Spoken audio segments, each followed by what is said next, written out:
Hello, welcome to part 2 of this episode of the U. My name is Mark Brereton, and I'm an instructor at Cisco. In the first part of this episode, we looked at how to configure high availability for Cisco's Secure Firewall Device Manager. I'll remind you of the network topology.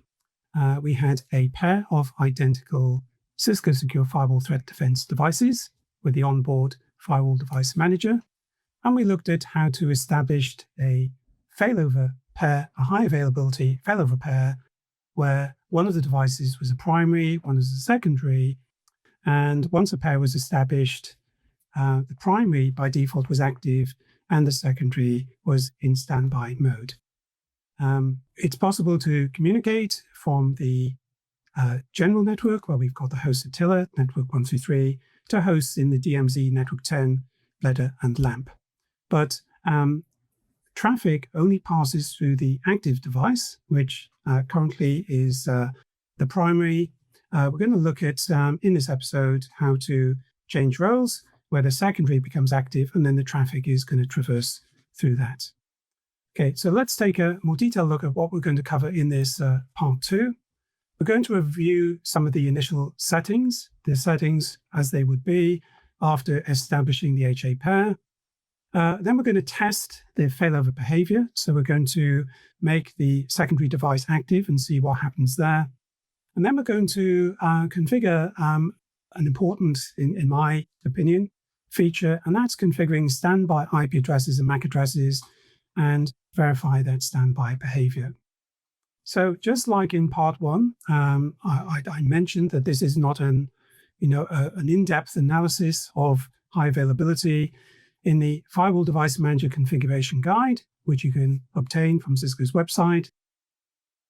I'm using version 7.4 in my demo environment, but there are other versions as well.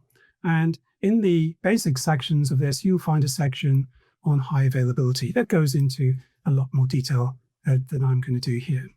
So let's take a look at the primary, which is currently active. You can see that in the top right-hand corner. You click on high availability, you can see the information about the peers.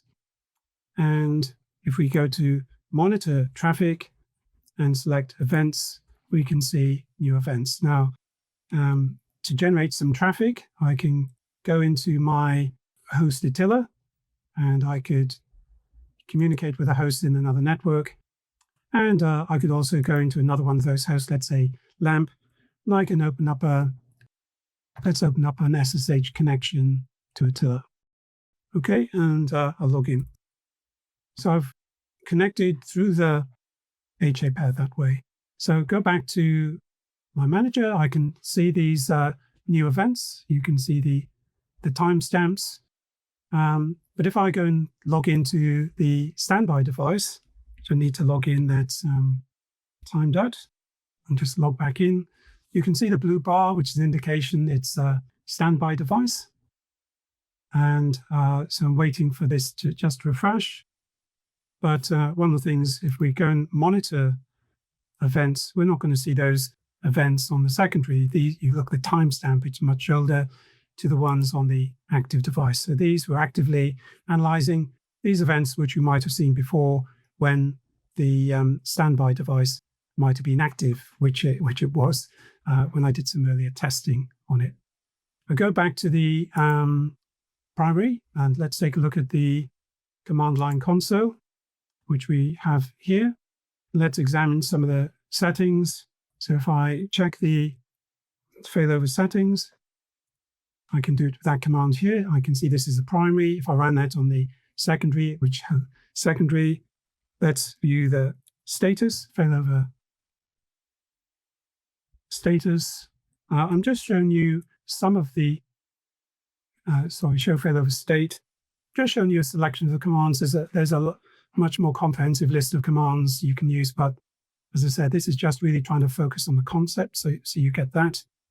Now, if I check the interface settings with this, I can see the outside, inside DMZ settings. Interface 3, it should be the state. So if I run a command, which I say this one here. So I can run that command and see that's the stateful, that's the failover link. And this is the one which is for the state information. Now, one other thing I wanted to show you is you saw I was doing a ping earlier. Let's just go back to that. So if I inspect the ARP cache on Attila, that's going to shortly show me the MAC address. And while I'm waiting for that to happen, if I go to on this command here, so you can see that interface 1 is the inside interface, the 133.254. So if I run this command here, that's going to show me the MAC address of the inside interface on the primary. If I go back to this Attila command, you can see it ends at 68F8, and that's what we're seeing here. It ends at 68F8. But if I go and take a look at the the standby device, the secondary device which is in standby mode, and run that same command, okay, it's the same interface, but notice it's different. So the MAC address, unsurprisingly, on the secondary device is actually different. Okay, so let's go and see what happens if we do a failover. I'm going to just make sure that Attila ping is still running. Let's start it up again. So there's two ways I can do that. I can do it from either peer. Let me make this a little bit smaller. Let's go back to here. So if I go into high availability and then I select change roles, switch mode, that's going to switch roles. Okay, that's one way of doing it. An alternative way of doing this is, okay, so if I type in show failover state, you can see from the blue bar, that's an indication that this is now in standby mode. Okay, it's in standby mode. And so if I wanted to make this active again, I could type in failover active. I'm not going to do that. I just wanted to show you that was an alternative way of doing that. Now, I'm currently on the, this is actually now this is the primary, but it's in standby mode. So if I go and recall that command that we saw earlier, now you can see now that the MAC address has changed. Okay, now the standby device has actually got the alternative address, and the secondary firewall, you can actually see it there. That's its previous MAC address. If I run that again, that's probably the best demo. You can see it's changed. So switching roles, things have actually changed. But if I go back to here, okay, the ping is still working. If I view the ARP cache, that's still the same. And while I'm waiting for that ARP cache if I view this connection, that connection is maintained. So changing state, I maintain the connection.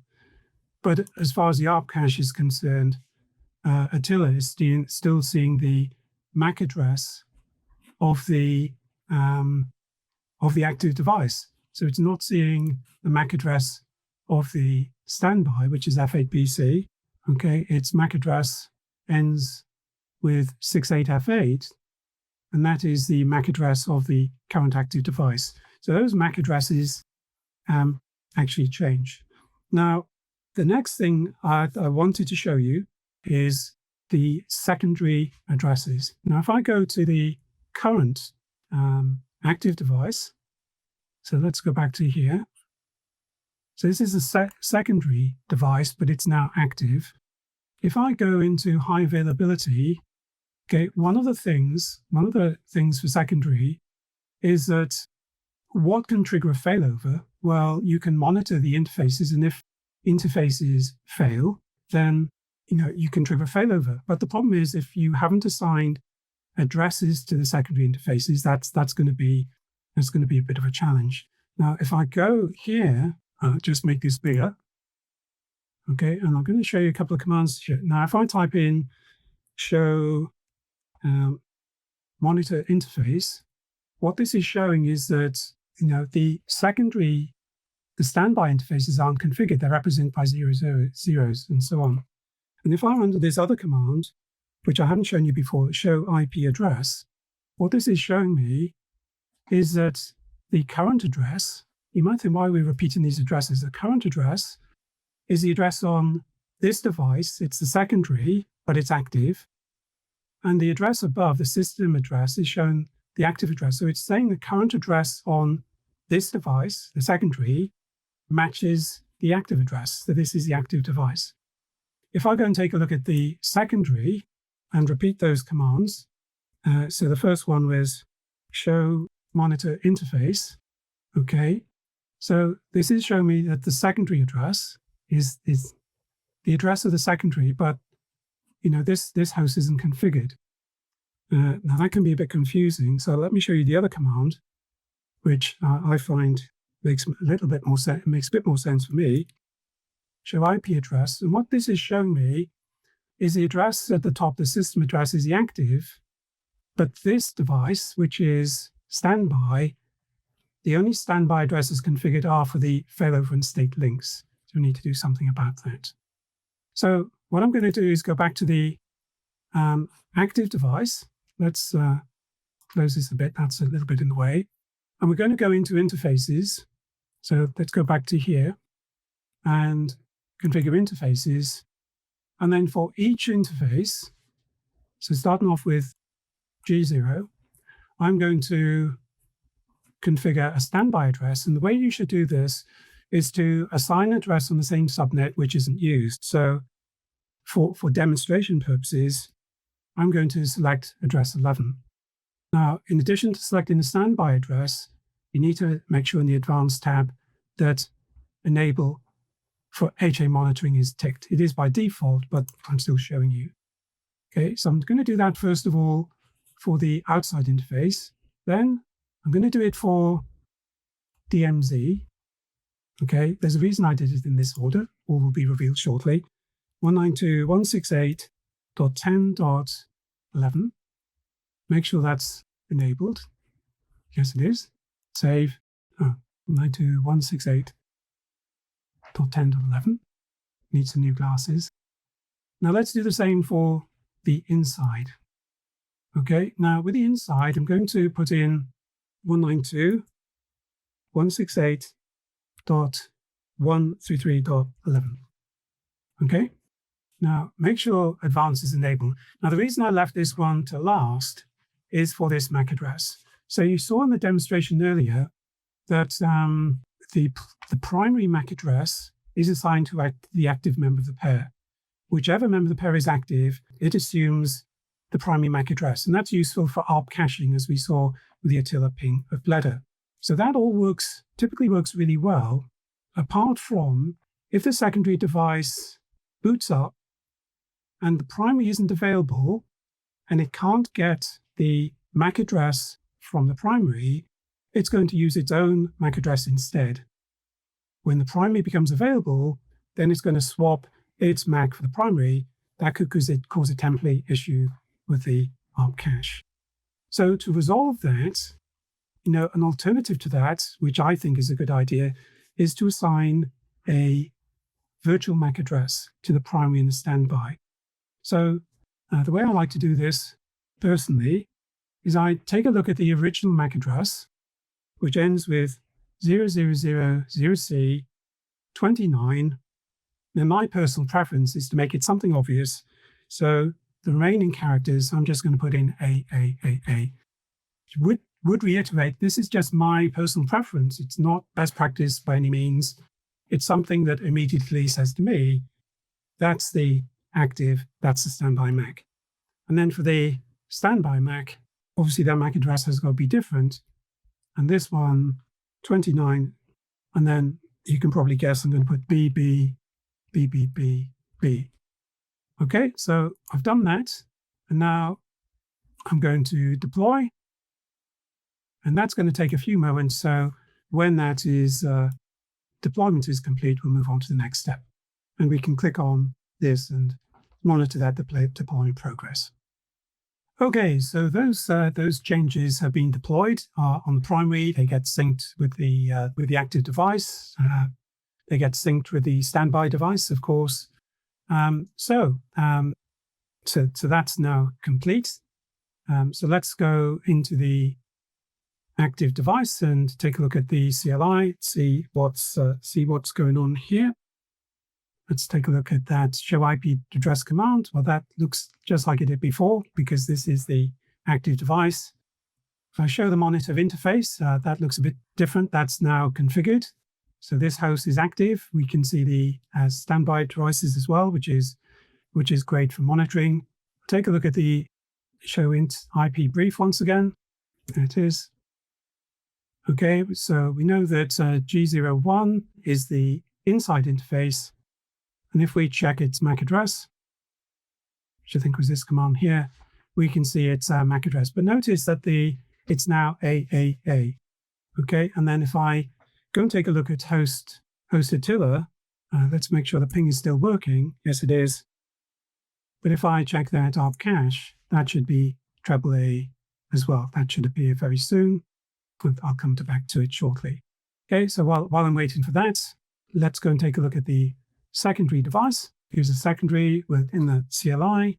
Let's show IP address. That looks a bit different. So now it's showing the current address of the standby device, which is this one, but the system, which is the address of the active. So that's telling me one way of seeing this must be standby because its current address doesn't match that of the system or active address. If we take a look at the monitor interfaces, that's configured. If we take a look at all the different interfaces, show interface IP brief, which is this one, 111 is the inside. And if we view its MAC address, which is this one, we can see that should be all Bs. Let's just go and take a look once again at Attila. We can see that it's all A's there. So if I wanted to swap roles, show failover state. Okay, this is the standby device. Let me just reset and show you the MAC address of this. Okay, so it's currently B, and if I type in failover and then active to make that active, okay, this should become the active device. And then if I view that MAC address, it should switch over to all A's. It was all B's.